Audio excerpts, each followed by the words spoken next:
We begin our coverage tonight in Ukraine, where bogus referendums are underway as Moscow tries to solidify its hold on occupied territory. Our senior international correspondent, Ben Wiedemann, is on the ground for us in Kharkiv in Ukraine tonight. Ben, is this so-called voting essentially happening at gunpoint? Basically, it is, Wolf. I mean, we're seeing video and hearing reports of election workers going house to house, door to door, with ballot boxes accompanied by armed men, in some cases armed men wearing balaclavas. There's no real secrecy in this vote. Some people were hearing, aware that these election workers are going from door to door, are locking their doors, closing their curtains, and simply not answering to avoid voting. In fact, the Ukrainian authorities have urged residents of the occupied territories not to answer the door in case strangers show up. Now, at the polling booths themselves, the polling stations themselves, apparently there aren't any voting booths. Basically, you vote in the open. Now, Ukrainian officials say anywhere between, in some areas, 50 to 75% of the population of these areas occupied by the Russians, the populations have left. They've gone because of the war, because of the occupation.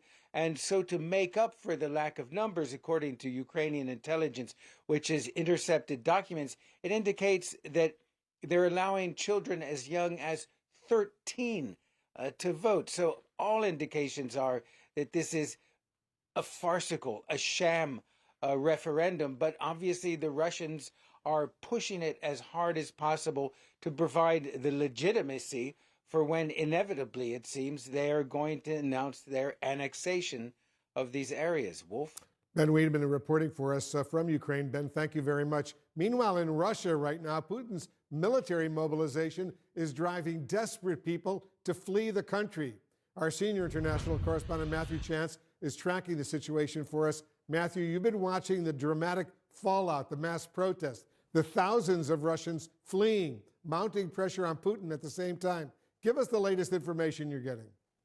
Yeah, the stakes, Wolf, are really getting really high in Russia for Vladimir Putin because although there are no protests at the moment, there's more expected over the next few days. We are still seeing thousands upon thousands of people, mainly men of fighting age, but also with their families as well, trying as best they can to get out of the country. Train stations packed, trains travelling outside of the country filled with young men of fighting age, lines of cars towards the borders in the west, in the south, other directions as well, just doing whatever they can, flights as well, absolutely packed, sold out as soon as the tickets become available, as people desperately try to get out of Russia, because even though Vladimir Putin has made it clear that he intends to conscript reservists only, people with military experience, and he's calling it a partial mobilization. Nobody really buys that. People are concerned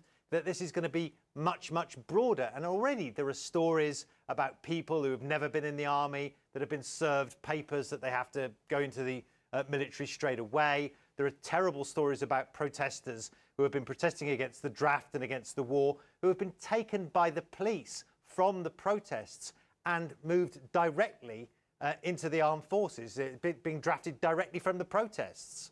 And so there are these astonishingly frightening scenes taking place. And actually, I mean, I know a lot of Russians because I've lived there for so long, but you know, this is the first time that I've spoken to people and they are genuinely anxious and concerned about what's going to happen next. For so long, this was just a conflict that was on their television screens, didn't touch their lives.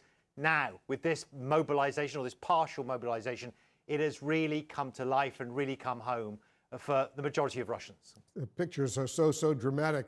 You know, Matthew, we've also learned here in Washington that U.S. intelligence officials have been privately warning Russia against using nuclear weapons, and they've been doing so for several months. What else are you learning?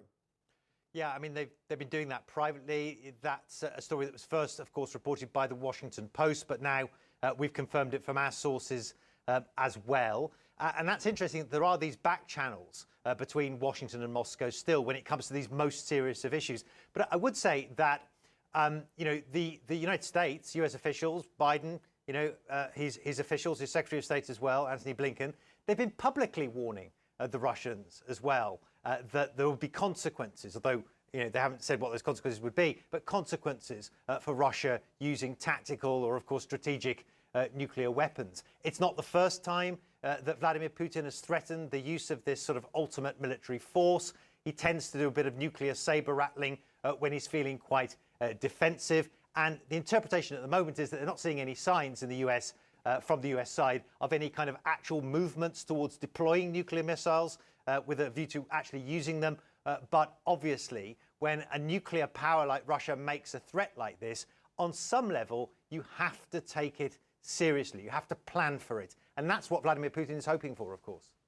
Matthew Chance reporting for us. Matthew, thank you very much. Let's discuss all of this and more with the former director of national intelligence, the CNN national security analyst, retired General James Clapper.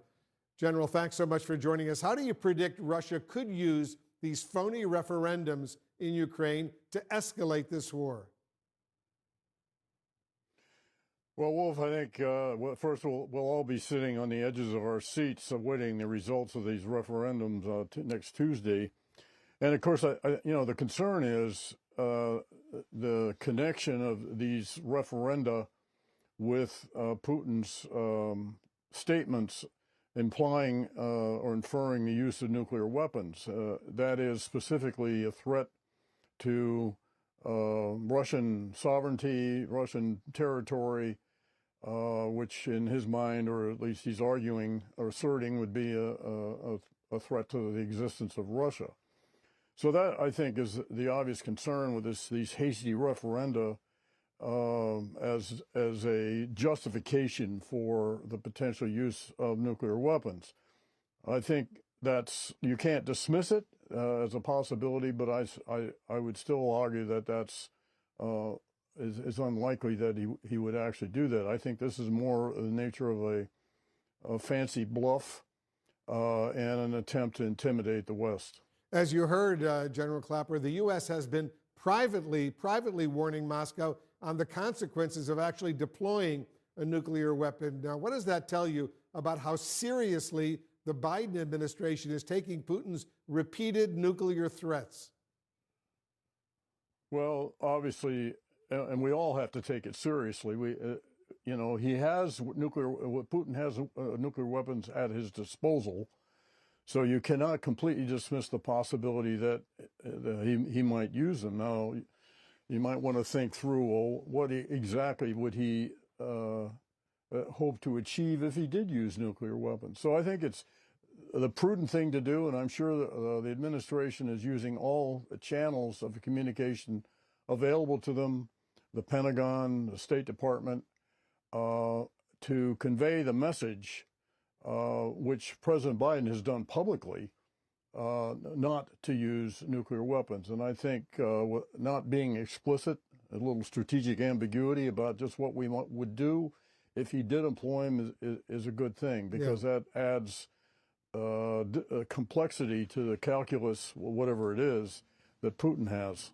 When you look, General Clapper, at all these drastic moves by Putin in recent days, the massive mobilization, the crackdown on protesters, the nuclear threats, the sham referendums, what does it all say to you about his mindset right now? Well, I think, he's in trouble, and I think he knows it. I think his options are declining. The mobilization is not going to change the outcome of the combat situation at all. The images, the two images of demonstrators opposing it, which is a brave thing to do in Russia these days, and the image of vehicles lined up at the borders, from Finland to Kazakhstan, with people fleeing to avoid the mobilization, I think is emblematic of the situation he faces and the lack of will to fight. And all he's going to do is generate more cannon fodder for the Ukrainians. and so it's not going to have any impact. But this is illustrative when you consider where he was 7 months ago, where he thought this would be a romp, and now he's having to do a partial mobilization and quickly stage these sham referenda, and once again try to intimidate the West with threats of the use of nuclear weapons. I think are indicative that he's in a bad place and he knows it. And he sees these demonstrations on the streets of Moscow at the same time. James Clapper, the former director of national intelligence, thanks so much for joining us.